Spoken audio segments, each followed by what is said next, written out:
অথচ আমরা দেখছি এই জুলাই আগস্ট আন্দোলনে যারা নেতৃত্ব দিয়েছেন, যারা রাজপথে ছিলেন, যতগুলো দলের কথা আমরা শুনি, যাদের কথা এখন শুনছি, কোনো রাজনৈতিক দল, কোনো নেতা সামনে তারা সারিতে থেকে নেতৃত্ব দিতে পারেননি। একমাত্র ইসলামী আন্দোলন বাংলাদেশ শায়েকে চরমনাই রাজপথে নিজের ব্যানার নিয়ে, দলের ব্যানার নিয়ে তিনি রাজপথে নেতৃত্ব দিয়েছিলেন, তিনি আন্দোলন সংগ্রাম নেমেছিলেন। যার বদৌলতে আজকে এই স্বাধীনতার এই 54 বছর পরে এসে 24-এ নতুন আন্দোলন শুরু হলো, যার অবদানের মধ্য দিয়ে 5ই আগস্ট সৃষ্টি হলো। সেই নেতাকে নিয়েও এখন দেখি বিদেশ থেকে আসা এক ভাড়াটিয়া ব্যক্তি তিনি এখন আমাদের নেতাকে নিয়ে কটূক্তি করছেন। আপনাদেরকে আজকে কৃতজ্ঞতাবোধ হওয়ার কথা ছিল। আপনারা আন্দোলন করতে পারেন নাই, আপনারা জেল থেকে মুক্ত হতে পারেন নাই, দেশে আসতে পারেন নাই, কিন্তু যার অবদানের ভিত্তিতে আপনি দেশে আসলেন, আন্দোলন করতে পারছেন, কথা বলতে পারছেন, সেই নেতাকে নিয়ে কটূক্তি করেন। আপনাদের বিবেকের মধ্যে কি একবারও লাগে না? আলহামদুলিল্লাহ, ইসলামী যুব আন্দোলন বাংলাদেশ কুষ্টিয়া জেলা শাখা কর্তৃক আয়োজিত আজকের এই প্রতিষ্ঠাবার্ষিকী সমাবেশের সম্মানিত সভাপতি, মঞ্চে উপবিষ্ট আছেন ইসলামী যুব আন্দোলন বাংলাদেশের মোহতারাম কেন্দ্রীয় সাংগঠনিক সম্পাদক খুলনা বিভাগ এম হাসিবুল ইসলাম, উপস্থিত আছে ইসলামী আন্দোলন বাংলাদেশ কুষ্টিয়া জেলা শাখার সম্মানিত সভাপতি সহ অন্যান্য নেতৃবৃন্দ, জাতীয় নেতৃবৃন্দ, আমার সমাবিষ্ট বিভিন্ন ইউনিয়ন থেকে, ওয়ার্ড থেকে আগত যুবক ভাইয়েরা, সবাইকে ইসলামী যুব আন্দোলন বাংলাদেশ কেন্দ্রীয় কমিটির পক্ষ থেকে আন্তরিক শুভেচ্ছা জানাচ্ছি। প্রিয় উপস্থিতি, আপনারা সকলেই জানেন যে ইসলামী যুব আন্দোলন বাংলাদেশ 2016 সালের 28শে জুলাই হযরত পীর সাহেব চরমনাইয়ের ঐতিহাসিক ঘোষণার মধ্য দিয়ে প্রতিষ্ঠিত হয়েছে।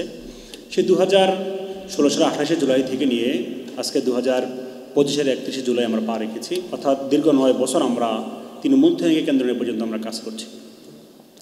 ইসলামী যুব আন্দোলন বাংলাদেশ তৃণমূল থেকে নিয়ে কেন্দ্র পর্যন্ত গত 9 বছর যে কাজ করে গিয়েছেন, আমরা আমার কাজ করার ক্ষেত্রে আমরা যে কাজটাকে আমরা সবচেয়ে গুরুত্ব দিয়েছিলাম যে একটি স্বনির্ভর বাংলাদেশ গড়ার ক্ষেত্রে, একটি টেকসই বাংলাদেশ গড়ার ক্ষেত্রে, একটি নৈতিকতা সম্পূর্ণ সমাজ প্রতিষ্ঠা করার ক্ষেত্রে আদর্শ মানুষের কোনো বিকল্প নেই। যদি আদর্শ মানুষ তৈরি করা না যায়, নৈতিকতা বোধ লোক তৈরি করা না যায়, যুবক তৈরি না করা না যায়, তাহলে এই যুব সমাজ দিয়ে, এই মানুষ দিয়ে একটি আদর্শ সমাজ, একটি আদর্শ রাষ্ট্র প্রতিষ্ঠা করা সম্ভব হবে না। যার কারণে ইসলামী যুব আন্দোলন বাংলাদেশ গত 9 বছর তৃণমূল থেকে নিয়ে কেন্দ্র পর্যন্ত এই আদর্শ মানুষ তৈরি করার জন্য, আদর্শ যুব সমাজ তৈরি করার জন্য তারা কাজ করেছেন। আমরা দীর্ঘ 9 বছর পরে এসে বুকে হাত রেখে আত্মবিশ্বাস নিয়ে বলতে পারি, তৃণমূল থেকে নিয়ে কেন্দ্র পর্যন্ত ইসলামী যুব আন্দোলন বাংলাদেশের কোনো দায়িত্বশীল কোনো সদস্য, কোনো কর্মীর গায়ে এখনও পর্যন্ত কোনো মাদকের কোনো গন্ধ পাওয়া যায় না। এই চ্যালেঞ্জটুকু অন্য কোনো দল নিতে পারবে? আমরা যদি বলি তৃণমূল থেকে নিয়ে কেন্দ্র পর্যন্ত ইসলামী যুব আন্দোলনের কোনো দায়িত্বশীল সদস্য এখনও পর্যন্ত চাঁদাবাজির সাথে কোনো যুক্ত নয়। তৃণমূল থেকে নিয়ে কেন্দ্র পর্যন্ত এখন পর্যন্ত কোনো যুবক, কোনো দায়িত্বশীল এখনও যারা আছেন, মাদক, চাঁদাবাজ, দুর্নীতি এবং টেন্ডারবাজি, চাঁদাবাজি এমন কোনো অপরাজনীতির সাথে জড়িত নয়। এর নাম হলো ইসলামী যুব আন্দোলন বাংলাদেশ। অর্থাৎ আমরা গত 9 বছরে এটি আদর্শিক যুব সমাজ তৈরি করেছি। আমরা গত 9 বছরে আগামীর বাংলাদেশ পরিবর্তন করার জন্য, আগামীর বাংলাদেশ বিনির্মাণ করার জন্য একটি সক্ষম গোষ্ঠী আমরা তৈরি করেছি। যেই যুব সমাজ যদি আমরা বিশ্বাস করি আগামী রাষ্ট্র গঠনে তার দায়িত্ব গ্রহণ করতে পারে, আগামীর বাংলাদেশ প্রতিষ্ঠা তার বাংলাদেশের যদি এই যুব সমাজ দায়িত্ব গ্রহণ করতে পারে, বাংলাদেশে আর কোনো চাঁদাবাজ খুঁজে পাওয়া যাবে না। আমরা তো গত জুলাই আগস্ট যে আন্দোলন করেছিলাম, এই আন্দোলন করেছিলাম কি লক্ষ্য নিয়ে? আমরা বৈষম্য করতে চাই, আমরা বৈষম্য মুক্ত করে এটি নতুন বন্ধ ব্যবস্থার দিকে আমরা যেতে চেয়েছিলাম। কিন্তু আমরা দেখছি গত 17 বছর আমাদের উপরে যে পাথরজর যে স্বৈরাচার বসে পড়েছিল, সেই স্বৈরাচার সরিয়ে দেওয়ার পরে নতুন করে গত 1 বছরে আমাদের কাছে মনে হয়েছে নব্য স্বৈরাচার মাথা ছাড়া দিয়ে উঠছে। আমরা তো কোনো স্বৈরাচার হওয়ার জন্য রক্ত দিইনি, আমরা কোনো স্বৈরাচারের রক্ত চংক্রু রাঙ্গা দেখার জন্য তো আমরা রক্ত দিইনি। আমরা রক্ত দিয়েছিলাম একটি সামাজিক অবস্থান তৈরি হবে, একটি রাজনৈতিক ভারসাম্য অবস্থান তৈরি হবে, একটি কল্যাণ রাষ্ট্র প্রতিষ্ঠিত করতে পারবো, কাঁধে কাঁধ মিলিয়ে হাতে হাত রেখে আমরা একটি সুন্দর বাংলাদেশ বিনির্মাণ করব। আর আমরা দেখছি এখন ওই চাঁদাবাজ চলে যাওয়ার পরে নব্য চাঁদাবাজ বাংলাদেশে আবার কিছু দেওয়া শুরু করছে। আজকে গ্রামগঞ্জ থেকে নিয়ে একদম কেন্দ্র পর্যন্ত, ঢাকা পর্যন্ত দেখবেন আপনারা রাস্তার উপরে দোকানপাট যেই জায়গাতে আছে, একটি ব্যানের মধ্যে একজন সাধারণ যুবক ব্যবসা করবেন, সেই ব্যানে ব্যবসা করার আজকে পরিবেশটুকু নাই। আজকে সব জায়গায় চাঁদা দিতে হয়। আগে চাঁদা নিত একজন, এখন চাঁদা আরেকজন নিচ্ছে। শুধু হাতটা পরিবর্তন হয়েছে। আমরা তো এমন বাংলাদেশ দেখার জন্য রক্ত দিইনি। আমরা বরং এই জুলাই আগস্ট আন্দোলনে প্রায় 2000 উপরে যুবক শাহাদাত বরণ করেছেন।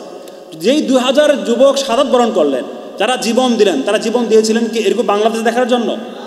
বরং আমরা চাই আমাদের রাষ্ট্র আগে সংস্কার হোক, আগে আমাদের বিচার নিশ্চিত হোক, তারপরে আমরা নির্বাচন করতে চাই। কিন্তু যদি আপনারা রাষ্ট্র সংস্কার না করে, বিচার না করে আপনারা যদি নির্বাচনের জন্য পাগল হয়ে যান, এই নির্বাচন দেশে মানুষ দেখতে চায় না। আমরা বর্তমান সরকারকে বলবো, আপনাদের কোনো ম্যান্ডেট নেই, আপনাদেরকে কেউ রাষ্ট্র ক্ষমতায় বসায়নি, বরং 2000 শহীদের রক্তের বিনিময়, হাজারো মানুষের পঙ্গুত্বকরণের মধ্য দিয়ে এদেশের মানুষ আপনাদেরকে রাষ্ট্র ক্ষমতায় বসিয়েছে। অতএব যদি আপনারা সংস্কার করতে না পারেন, বিচার করতে না পারেন, তাহলে আপনাদেরকেও ক্ষমা করা হবে না। আপনাদের দায়িত্ব হলো সংস্কার করে বিচার করে। যদি আপনারা সংস্কার করতে না পারেন, বিচার করতে না পারেন, যেন কোনো নির্বাচন দেন, তাহলে আমরা বলবো যে 2000 শহীদ হয়েছে, এই 2000 শহীদের জীবনকে ফেরত দিতে হবে। এই 2000 জীবন দিয়েছে তো শুধু নির্বাচনের জন্য নয়, 2000 মানুষ পঙ্গুত্ব বরণ করেছেন, তারা আহত হয়েছেন, তারা চোখ হারিয়েছেন, তারা তো শুধুমাত্র একটি নির্বাচনের জন্য তারা এই জীবনবাজি যুদ্ধ নামেননি। অতএব এদের জীবনের বিনিময়ে যে পরিবর্তনটা এসেছে, অবশ্যই সংস্কার হতে হবে, অবশ্যই বিচার হতে হবে, তারপরে আমাদের যে নির্বাচন করতে হবে। এর বাইরে নির্বাচন করার যে চেষ্টা করা হচ্ছে, এখন তো একটি দল কথায় কথায় শুধু নির্বাচন বলে, কথায় কথায় শুধু নির্বাচন বলে। কোথাও যদি কোনো ঝামেলা সৃষ্টি হয়, আইন শৃঙ্খলা পরিস্থিতি অবনতি হয়, তাহলে বলে নির্বাচন হলে সব সমাধান হয়ে যাবে। মানে সকল সমস্যার সমাধান এখন নির্বাচন দিকে দেখছে। অথচ আমরা দেখছি এই জুলাই আগস্ট আন্দোলনে যারা নেতৃত্ব দিয়েছেন, যারা রাজপথে ছিলেন, যতগুলো দলের কথা আমরা শুনি, যাদের কথা এখন শুনছি, কোনো রাজনৈতিক দল, কোনো নেতা সামনে তারা সারিতে থেকে নেতৃত্ব দিতে পারেননি। একমাত্র ইসলামী আন্দোলন বাংলাদেশ শাহেকে চরমনাই রাজপথে নিজের ব্যানার নিয়ে, দলের ব্যানার নিয়ে তিনি রাজপথে নেতৃত্ব দিয়েছিলেন, তিনি আন্দোলন সংগ্রামে নেমেছিলেন।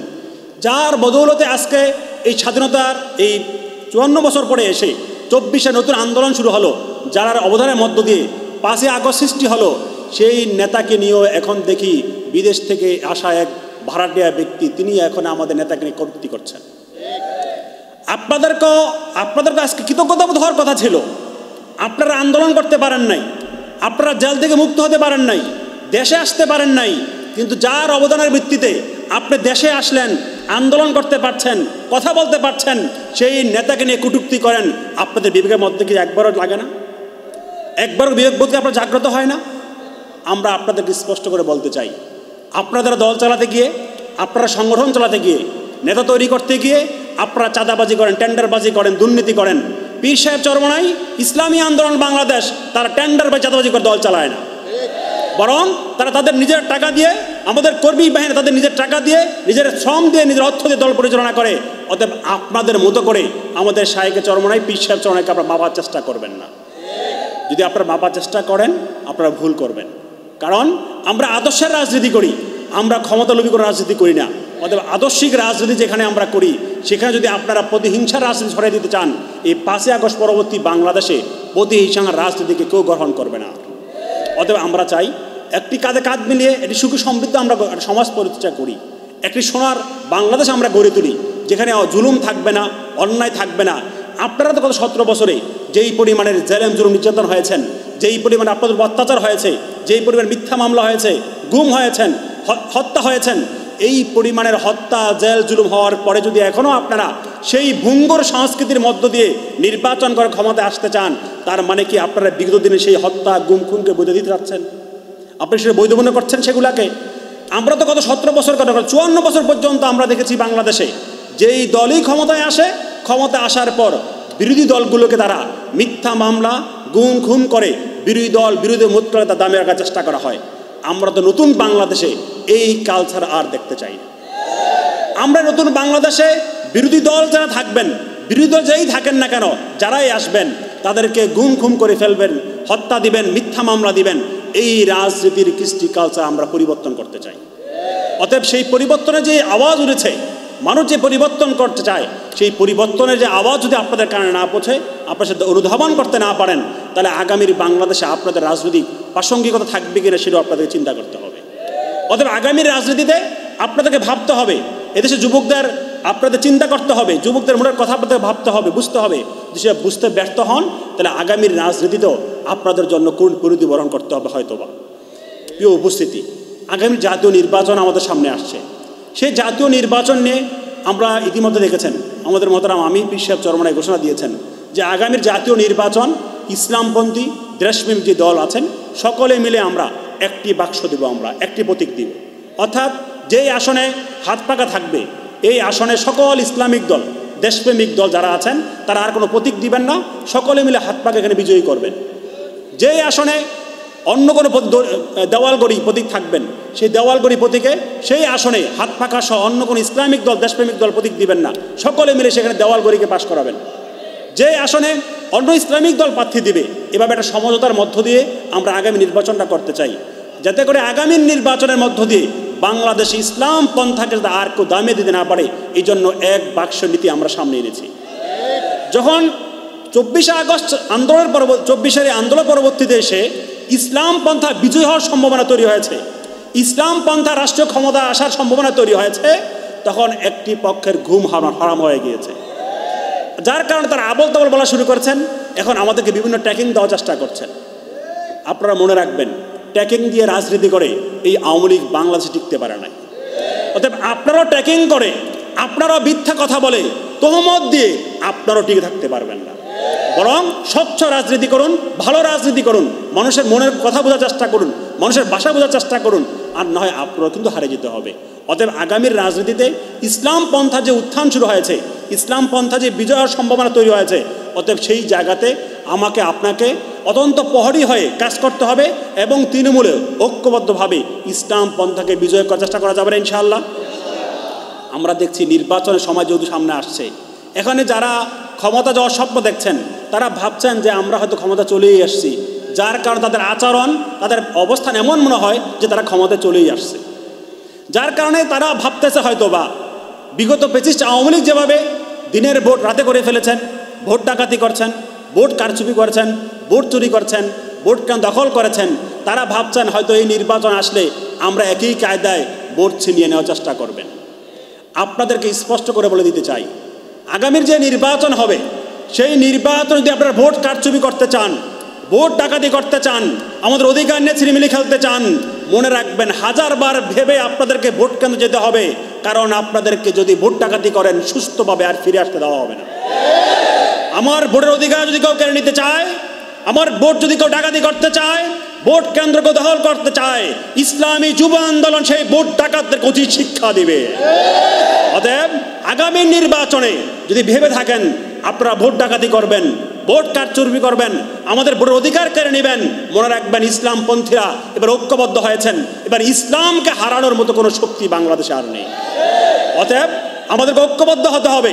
আমরা গত 54 বছর পর্যন্ত আমরা সব দল দেখেছি, সকল দলের শাসন ব্যবস্থা আমরা দেখেছি, সকল দলের আমরা রাষ্ট্রীয় ক্ষমতা আমরা দেখেছি, এবার একটাই বাকি, সেটা হল ইসলাম। অতএব ইসলামকে রাষ্ট্রীয় ক্ষমতা নিতে হবে। ইসলাম ছাড়া মানুষের মুক্তি আসতে পারে না, বাংলার মানুষের শান্তি আসতে পারে না। অতএব ইসলামের বাইরে কোনো কিছু চিন্তা করার সুযোগ আমাদের। অতএব এখন থেকে গ্রামগঞ্জে পাড়া মহল্লায় গিয়ে প্রত্যেকটা এলাকাতে আমরা ইসলামিয়ান দাওয়াত পৌঁছে দেব, আমরা হাত পাকার দাওয়াত পৌঁছে দেব, ইসলামকে বিজয় আদর্শ হিসাবে গ্রহণ করব এবং প্রত্যেকটা পাড়া মহল্লায় এলাকাতে আমরা আমাদের বিজয়ের কথা বলবো, আমরা আদর্শের কথা বলবো, ইসলামের কথা বলবো এবং আগামী নির্বাচনে ইসলামকে বিজয়ী করার জন্য, ইসলাম পন্থাকে বিজয় করার জন্য আমরা কাজ করতে পারবো না ইনশাআল্লাহ। যদি আমরা কাজ করতে হয় এখন থেকে আমাদেরকে প্রত্যেকটি ভোট সেন্টার, আমাদের প্রত্যেকটি ভোট সেন্টার ভিত্তিক কমিটি করতে হবে। এখন থেকে আমাদের যে ওয়ার্ডগুলো কমিটি নেই সেই ওয়ার্ডগুলো কমিটি করতে হবে। যেখানে ইউনিয়ন কমিটি দুর্বলতা আছে দুর্বলতা কাটিয়ে উঠতে হবে। অর্থাৎ তৃণমূল পর্যন্ত আমার প্রত্যেকটি সেক্টরে আমার যতগুলো কমিটি রয়েছেন, যতগুলো কাজ আমার আছে, প্রত্যেকটি কাজ সম্পূর্ণ করার মধ্য দিয়ে আগামীর বাংলাদেশে ইসলামকে বিজয়ী করার জন্য উদাত্ত আহ্বান রেখে আমি আমার বক্তব্য এখানে শেষ করছি। ওয়া আখিরু দাওয়ানা আলহামদুলিল্লাহি রাব্বিল আলামিন।